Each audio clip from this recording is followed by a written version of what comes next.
ആലപ്പുഴ ഓർഫനേജിൻ്റെ കിഴക്ക് വശത്ത്. അവിടെ ഞാൻ ഒറ്റക്ക് പോയി ഇങ്ങനെ സ്റ്റെയർകേസ് നിൽക്കും. ആരാണ്? അപ്പോൾ അവിടെ നിന്ന് മുകളിൽ നിന്ന് അച്ഛൻ ഇറങ്ങി വരും. എന്താണോ വന്നെന്ന് ചോദിച്ചു. എന്നെ അറിയത്തില്ല. ഞാൻ സെമിനാരി ചേരാൻ വന്നു. അതിൻ്റെ സമയം കഴിഞ്ഞില്ല എന്ന് പറയും.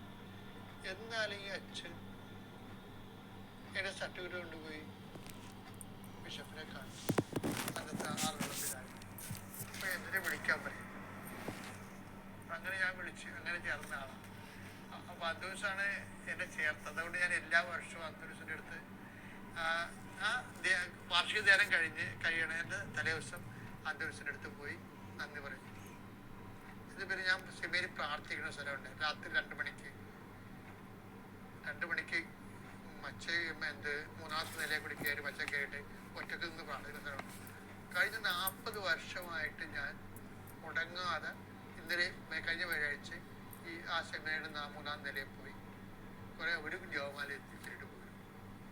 നമ്മൾ കണ്ടുമുട്ടിയ നമ്മുടെ സ്ഥലങ്ങളാണൊക്കെ. ഈ യാക്കോബിന് ബെത്തേരി പോലെയാണ് എനിക്ക് സെമിനാരിയുടെ 3-ാം നില എന്ന് പറയുന്നത്. ഞാൻ അന്ന് അവിടെ കയറാൻ പറ്റത്തില്ല. ഞാൻ ഏണിയായിരുന്നു.